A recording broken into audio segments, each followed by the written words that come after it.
बार एक गांव शैतानपुर में एक तांत्रिक औरत रहा करती थी जो दिखने में काफी डरावनी थी। उसका चेहरा कटा फटा और जला सा था, जिसका नाम रमोला था। वह भूत प्रेतों और टोने टोटके किया करती थी। ओम ह्रीम क्लीम चामुंडे करते करते उसे यकीन हो गया कि यदि वह 100 जवान लड़कियों की बलि देगी, उनका खून पिएगी और दिल निकाल कर खा लेगी तो वह अमर हो जाएगी और शैतानों का देवता भी उससे खुश हो जाएगा। इसी चक्कर में वो अक्सर गांव की लड़कियों को उठा लेती और उनकी बलि दे देती। एक रात रमोला फिर से किसी लड़की को उठा लेती है।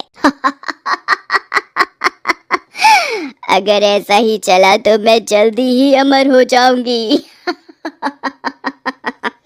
नहीं नहीं नहीं, मुझे छोड़ दो। तुम गलती कर रही हो। कहीं बलि देने से कोई अमर नहीं होता। मुझे जाने दो। चुप कर तू। मुझे डरे हुए चेहरे देखकर मजा आता है। अमर तो मैं हूँगी ही, लेकिन तू वह देखने के लिए जिंदा नहीं रहेगी। ऐसा कहकर वो तांत्रिक उस लड़की की गर्दन काट देती है और उसका दिल निकाल कर खाने लगती है। मैं अमर होने से कोई नहीं रोक सकता, चाहे वो फिर भगवान ही क्यों ना हो। लेकिन इस लड़की की मौत के बाद गांव के लोगों को उस औरत रमोला पर शक हो जाता है और वे उस रमोला पर नजर रखने लग जाते हैं। एक दिन रमोला फिर से गांव की किसी दूसरी लड़की को उठा लेती है और उसे अपने घर में बांध देती है। बस कुछ ही और शिकार रह गए हैं 100 होने में। चलो बस रात हो जाए तो इस शिकार को भी चढ़ा दूं शैतान देवता के आगे। मुझे छोड़ दो प्लीज प्लीज। मैंने क्या बिगाड़ा है तुम्हारा? मुझे माफ कर दो। जाने दो घर, प्लीज जाने दो। वो लड़की ऐसे बोल ही रही होती है कि तभी गांव के लोग वहां गांव के सरपंच के साथ आ जाते हैं और रमोला को घेर लेते हैं। तो ये दुष्ट है, इसी दुष्ट के कारण हमारी नन्ही बच्चियों की जाने गई हैं। इसे मजा चखाना होगा। अरे मजा क्या चखाना, इसे तो मार डालना चाहिए। मारो इसे भैया, मारो। थोड़ी ही देर में उसे मार मार कर अधमरा कर देते हैं। बस क्या, बस इतनी ही जान है तुम गांव वालों में? मारो मारो मारो, बस एक बार मैं अमर हो जाऊं, मैं तुम सबको कच्चा चबा जाऊंगी। किसी को भी जिंदा नहीं छोड़ूंगी। लगता है ये दुष्ट औरत ऐसे नहीं मानेगी, इसे तो मारना ही पड़ेगा। एक काम करो गांव वालों, इसे पकड़कर एक पेड़ से बांध दो और जिंदा जला दो। रमोला को पकड़ते हैं और एक पेड़ से बांध देते हैं और आग लगा देते हैं। मैं किसी को जिंदा नहीं छोड़ूंगी। दुष्टों, क्या समझते हो आग लगा के बच जाओगे? मैं वापस आऊंगी। मैं इतनी जल्दी तुम लोगों का पीछा छोड़ने वाली नहीं।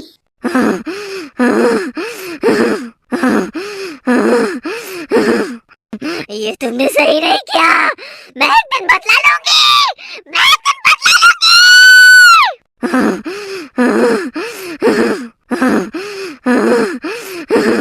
थोड़ी ही देर में रमोला पूरी जल जाती है और उसके बाद गांव वाले वहां से आ जाते हैं। एक रात गांव की एक लड़के की बारात लेकर आ रही होती है। उस बस में कई गांव वाले और सरपंच भी बैठे होते हैं। रास्ते में एक चुड़ैल दिखती है जो कि सफेद साड़ी पहने दिखती है। बस का ड्राइवर एकदम से ब्रेक मारता है।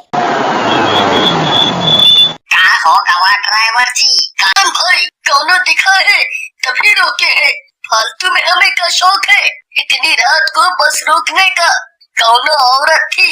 रुको देखने दो, आते हैं अभी। जाओ जाओ देखो, इतनी देर से कह रहे थे कि हमें लघु शंका लगी है तो रोके नहीं। अब रात में औरत ढूंढ रही, जाओ जाओ ढूंढो। बस का ड्राइवर बस से उतरकर नीचे जाता है, लेकिन उसे नीचे कोई नहीं दिखता। उधर वह चुड़ैल बस के ऊपर बैठ। अरे यार नीचे तो कोई भी नहीं था, लगता है वहम लग गया हमको। वहम का तो पता नहीं, लेकिन लागत है भाभी की याद जरूर आ रही है तुमको। ऐसा सुनते ही सारे बस वाले हंसने लगते हैं। तभी वो चुड़ैल बस का शीशा तोड़कर बस के अंदर आ जाती है और ड्राइवर की गर्दन पकड़ लेती है। ये सुनते ही सब बस के यात्री भागने लगते हैं। उधर चुड़ैल ड्राइवर की गर्दन को उसके शरीर से अलग निकाल कर फेंक देती है। तभी उस चुड़ैल को लाल जोड़े में बस में बैठी दुल्हन दिखाई पड़ती है। जवान लड़की, पहले भी मेरा अमर होने का सपना एक लड़की की वजह से पूरा नहीं हो पाया था, लेकिन मैं अपनी 100 लड़कियों की बलि देने का प्रण तो जरूर पूरा करूंगी। ऐसा कहकर चुड़ैल दुल्हन की तरफ बढ़ती है, लेकिन तभी वहाँ पर उस लड़की का दूल्हा आ जाता है। तो भी मर, ऐसा कहकर चुड़ैल उन दोनों को वहीं पर मार देती है और दुल्हन का खून पीने लगती है। उधर सारे बस वाले इधर उधर भाग रहे होते हैं। अरे पुत्तन, ये क्या बला है? हमारे गांव में चुड़ैल कहाँ से आ गई? अब हमको क्या मालूम सरपंच जी, हम भी तो आप ही की तरह से बस में सफर कर रहे थे, जाने कहाँ से नास मिट्टी आ गई। वे दोनों गांव की तरफ भाग रहे होते हैं कि तभी चुड़ैल उन दोनों के सामने आकर खड़ी हो जाती है। पहले तूने और तेरे दुष्ट गांव वालों ने मुझे जिंदा जला दिया था, मैं वही हूँ रमोला। तू और तेरे गांव वाले कोई नहीं बचेगा, मैं अपने 100 शिकार तो जरूर करूंगी। रमोला, हमने कुछ गलत नहीं किया था, तुम्हें तो सिर्फ तुम्हारे गुनाहों की सजा मिली थी, गलती सिर्फ तुम्हारी थी। कोई भी आदमी इस दुनिया में अमर नहीं हो सकता, जो इस दुनिया में आया है उसे मरना ही होगा। चुप कर सरपंच, मैं यहाँ तेरे भाषण सुनने नहीं आई हूँ, तू मरेगा ही, तड़पा तड़पा कर मारूंगी तुझे, जैसे तुम गाँव वालों ने मुझे मारा था। ऐसा कहकर चुड़ैल सरपंच पर हमला कर देती है और सरपंच को जोर से उठाकर फेंक देती है। सरपंच चुड़ैल जैसे ही सरपंच की तरफ बढ़ती है, तभी पुत्तन बीच में आ जाता है। चुड़ैलिया, हमरे होते हुए तू हमरे सरपंच जी को नहीं मार सकती। लेकिन चुड़ैल पुत्तन को उसके गले से पकड़कर ऊपर उठा लेती है। बहुत प्यार है तेरा तेरे सरपंच से, तो पहले तू ही मर। ऐसा कहकर चुड़ैल पुत्तन के दिल को उसके शरीर से बाहर निकाल लेती है और खाने लगती है। बहुत स्वादिष्ट है इसका मांस तो। इधर गांव वालों को इस बस में हुए हमले का पता चलता है, तो वो भी बस की तलाश में निकल पड़ते हैं। उनके साथ गांव के पुजारी जी भी होते हैं, सबके हाथों में रोशनी के लिए मशालें होती हैं। उधर चुड़ैल पुत्तन को मारने के बाद सरपंच को मारने के लिए बढ़ती है कि तभी सारे गांव वाले चुड़ैल को घेर लेते हैं।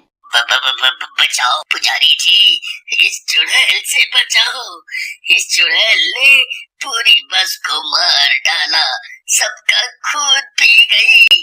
डरो मत सरपंच जी, हम सब गांव वाले यहाँ आ गए हैं, अब ये चुड़ैल यहाँ से नहीं भाग सकती और ना ही अब ये किसी की जान ले पाएगी।